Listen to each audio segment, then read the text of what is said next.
from the Daily Mail. Bernie Sanders goes scorched earth on Democrats in blistering statement after Trump's victory. And what, my friends, do you think the response from the left was?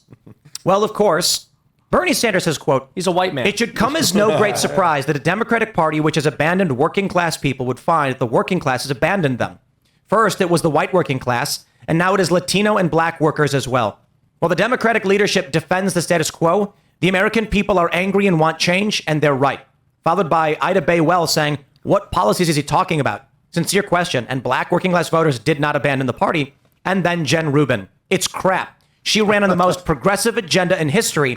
Maybe the problem is white men who blame others. And then, of course, that's my hurts. favorite. That hurts. My favorite. I'm personally hurt by that. From Ali Semarco, who is a Democratic strategist, she says, if Kamala Harris had done everything the same, but she was a white man, she would have won. It's that simple. See, the fact that she's a strategist gives me hope for a long time in the future, because she sounds like a moron. No, I think she's lying. She's a Republican strategist. You think if She's Kamala doing everything she can Harris, to help the GOP win? you think if Kamala Harris said vote for me because I'm a black woman while being a white man, he would have won the election? Dude, Historyonics is the best way to describe this. Yeah, they're nuts. A combination of images like this, where you've got Handmaid's Tale and it says, I just wasn't convinced she worked at McDonald's. Oh, I love the image of the woman wearing the Handmaid's Tale outfit voting. Yeah. She's like, I'm the Handmaid's Tale. I'm going to cast my vote. Such a good point. No, it's true. Well, I mentioned this last night, but they dress up like they're characters in A Handmaid's Tale, and they wear this ridiculous Halloween costume when there are women who are actually forced to wear burqas in the real world because leftist women would rather stand in solidarity with imaginary characters than admit that men other than white Christian men mistreat women in some And the circumstances. novel was actually supposed to be a satire on Islam when it was first written, and then she Wow. I think the author was mad that they even hijacked. Wasn't it the Iranian Revolution that inspired it? I've heard that. Yeah. I want to stress as well, the Histrionics in this thread that Cassandra McDonald has posted. It is a massive thread. She's been compiling these videos all day for the past 24 plus hours. Now, here's the question. Why are all of these women filming themselves crying? Because it is narcissistic and histrionic personality disorder. Because victimhood is their currency. They never cared about politics. They cared about being victims, and they got exactly what they wanted. So you guys ever see the meme where the guy is like boomers, and he walks in and bumps his elbow and keeps walking? Then he goes Gen X. Bumps his elbow, looks at the wall, and keeps walking. Millennials, he bumps his arm, goes, keeps walking. And then he goes Gen Z, bumps his arm, screams, flips over, falls down, cries, and then goes, selfie. Dude, honestly, no, it's all very real. And this is something I observed in 2016, which I found so fascinating. I remember after 2012, I was in high school, but I covered the election for a little local cable access station our school was running. And I remember when Romney lost, and to think of it that I used to love Romney, I agree with you, he's terrible. But at the time, he was what we had. He was what we had. And I was so depressed, but I didn't want to show it because I thought it would be really embarrassing to lose the election and then also look weak in front of everybody. And then in 2016, when Hillary lost, in the media was showing images of Hillary supporters crying. I thought, hold on a second, this is insane. They actually think this is a good look. They think that we are going to see that and feel bad about how we voted. Yeah. They think we're going to see stupid people crying and go, oh man, dude, we shouldn't have voted that way. We should have let the left destroy our lives. They did it today at the Kamala concession speech. They showed images of people crying. We are going to meme them until they cry more, and then we will meme them again. But no, isn't it so bizarre? Because, again, I would think that, here's the thing, if right-wingers were crying after an election turned out a way that they didn't like, the media would be in hysterics laughing at it. There would be no sympathy. So it's so bizarre to me that, I shouldn't say it's bizarre to me, it's expected, but just the fact that they lack the self-awareness to also know that we're not going to see that. They mocked us when they destroyed our livelihoods. But the point is, they believe that they are morally correct because their goals are morally pure. Yeah, sure. So they can do whatever they want to us. No, hold on. It matters because there isn't, people say, the hypocrisy, and we talk about the hypocrisy. The hypocrisy is not the point. The point is for them to say, you cannot hurt us And it is perfectly acceptable for us to hurt you because you are the lower class. You are the evil people. You do not even rate humanity. You're maggots. You're deplorables. You're garbage. So we don't have to feel bad when we hurt you. And you shouldn't even think that you're in a position to hurt us or mock us. Sure. No, I don't disagree that that's how they feel about it. But what I'm saying is you can recognize that, or they can believe that, but still know that it's really bad for optics to be crying on television. They don't care about optics. And because these aren't for us. These are for their fellow elitists. So what they're doing is they're showing their fellow elitists that they're still committed, that they still care about this. They're making themselves into hero. I mean, one of the things about heroism. I don't know. One of the things about heroism is if you're tortured in a movie. You want to grab the mic? Harrison, We can't hear you. What? We can't hear you. Oh, sorry. If you're tortured in a movie, you're Harrison Ford or some handsome actor who everybody is watching, everybody's paying to see, and you think like, well, that's not so. I would do that. If I were tortured, I'd be brave, just like that actor is being brave. But when you're tortured in real life, there's no one there. And so what they're doing is they're basically turning themselves into a movie because they think that is what the heroism consists of. To have a broken heart and say nothing and keep moving is what heroism is, and this is the opposite of that. But it's what they think. That's why there's no longer any distinction between Hollywood and the politics. Well, right. That's why Hollywood thinks that they have something to say to us when they don't. These people do not have actual feelings about the election. I would wager not a single one of them has a real political opinion on any of this, or knows anything, anything about it. It's meant to be. There's two things here. One, how can I get clicks today?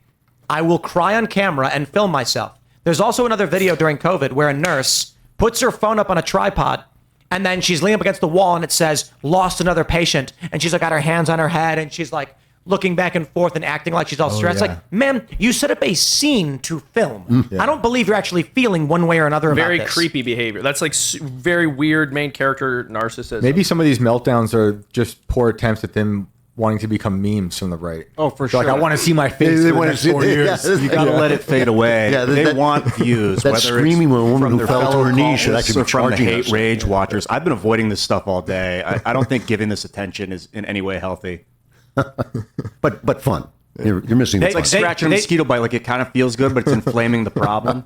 These You could be right these about that. people are doing, and this is also a trend. This is no different than a TikTok dance. They see each other do it, and they're like, "This gets you a million views. I'm going to cry on camera." Oh, and one of them's a dude crying. And it's on all, camera. I know, it's I all saw virtue that too. signaling to their cult. Bitch made. And to people that watch it with hate rage. Here you They go. want- Here's the it's guy. anything works Yep. for this. It's views, you know? He a bitch. He's crying because his daughter can't have Just to abortions. put it bluntly, He's not even saying anything. He's just crying. Oh, he's just crying? Yeah. Why do they cry. all choose that angle? Cry, you baby. It's cult-like behavior. It's weird. It is. It's. You remember the story of the dance plague, No. where people were on a bridge and they all started yeah. dancing until they died. You don't know that story, Shane? I know real stories of hysteric outbreaks of dancing and laughing. Right. The famous but- story where on the bridge and like somewhere in Europe, everybody was dancing. 1300s or something. Yeah. The dancing You're play. talking about the real one, though. Not Yes. not a story. Gotcha. Well, yes. I thought you were talking about fiction. No. These people right here are doing the same thing as the dancing on the bridge. Yep. They see a group of people doing it, so they go and they start doing it, and no one stops. They're mindless NPCs playing a copycat. So how do you feel about these people in terms of humanoid robots? Well, when I saw that video of that white guy for Harris crying and not saying anything, I thought, man, I'm really sad that he isn't having a say in policy decision making over the course of the next 4 years. Like, that just really is rough. It's bad for us. I do think that these people are real, and whether this is like, they're probably hyping themselves up. Some of them probably just really are low-level thinkers and actually feel the pain. And like, I don't revel in other pain of people's what? pain. Well, people. I don't know. But the pain of confusion. No. Look. You know? If you hang up a bunch of pictures of monsters and then fall on the ground shrieking that the monsters are here, Yeah. I'm not feeling anything for you. I'm not either. I'm not going to laugh at them. Just even because they're really in pain, even if it's for a silly reason, if they're really in pain, I'm not going to find joy in that. I disagree. I think one of the problems we have is that we've dismissed shame as a society, and shame exists for a reason. Yeah, this behavior should be met with shaming. But consider the people who poured out in universities with actual passion, shouting, from the river to the sea, Palestine must be free. And when you ask them what river, what sea, they had no idea. They didn't know. They literally didn't know. And where did the passion come from? I mean, it obviously is some kind of social, virus that comes through because they really didn't know what the issues are. They use words like genocide about actions that have nothing to do with genocide, that are actually cannot be described by the word genocide. So ignorance is a powerful thing. One of my favorite stories is during Occupy Wall Street. The leftists would chant anticapitalista. And it's a Spanish thing, right? And so I'm filming. I know what they're saying, and I know that none of these people who are chanting it, the person who started it knew, seven of the people who are, anti-capitalist, anarchists or whatever knew, and the rest of the people were just marching because they saw at their university a flyer to go protest. So I go up to a guy, and he's chanting, and then I was like, hey, what's going on, man? What are you chanting? And he's like, oh, I'm just doing the chant. I'm like, yeah, I know. What are you saying? And he's like, oh, I don't know. He was chanting gibberish. He was going, B, da, B, da, sp, da, B, do. Because he had no idea what they were saying because anticapitalista is like, it doesn't register to somebody who's not looking for Spanish. It's like there was a wonderful interview with a woman who was asked outside of Columbia University why she was protesting the war in Gaza. And she said, well, it's got to stop. And the guy said, well, what's got to stop? And she said, there was this pause, and she said, well, I wish I were more educated. I thought, well, if you were inside the school, maybe you would get more educated, but maybe you need a different school. Yeah, I don't know about doesn't happen in the parking lot, sweetheart. It's like Greta Thunberg. This is why we must shame, and it's not because we're trying to be cruel. It's because there needs to be a social penalty for doing things that cause problems. So Greta Thunberg is a great example. Famously going up and saying, we cannot wait 30 years. We must get rid of fossil fuels now. If we shut off fossil fuels, as she had asked, immediately, the estimate is, I think, 30 to 60 million people die in a week. It's a ridiculous prospect, but she's too stupid to understand, and everyone just claps and cheers because she's a useful idiot for them. Mm-hmm. Yeah, I'm not sure that laughing at people who are being ridiculous is wrong. I understand the kind of hesitancy about Schadenfreude, but people, you're right. There should be shame, and I think shame is an actual a corrective for a society as a whole. And I think the absence of shame, the idea, everything has been about removing shame. It's like don't fat shame me. Well, maybe that would stop you from getting cancer at shame 30. Shame is better than the force of law. And that's what shame has done historically, was prevented the need for the force of law. When you have a society, like you look at the way that the Japanese behave, they will police each other. If the people that go and visit and they go onto the train and they intentionally are loud and noisy and blah, blah, blah. There's this dude, I forget, Johnny Somali, I think his name. He just got put in jail in South Korea and he ain't leaving. They ain't letting him leave because he went there and was so disruptive. And the reason is because they don't F around with that stuff. And that's not a bad thing. Of course it's not. I hear those words like, you're slut shaming me. And I think, well, if you're a slut, you should be ashamed, Shame is a shameful behavior. But what is the complaint? When they say, why are you slut shaming me? It's like, oh, I'm sorry. Do you feel bad that I hold what you are doing in derision? Yes. Because that would imply that you understand what you are doing is bad. That's true. Yeah. Thanks for checking out this clip from Timcast IRL. Make sure to watch the show live Monday through Friday at 8 p.m. Subscribe to this channel, and we will see you all there.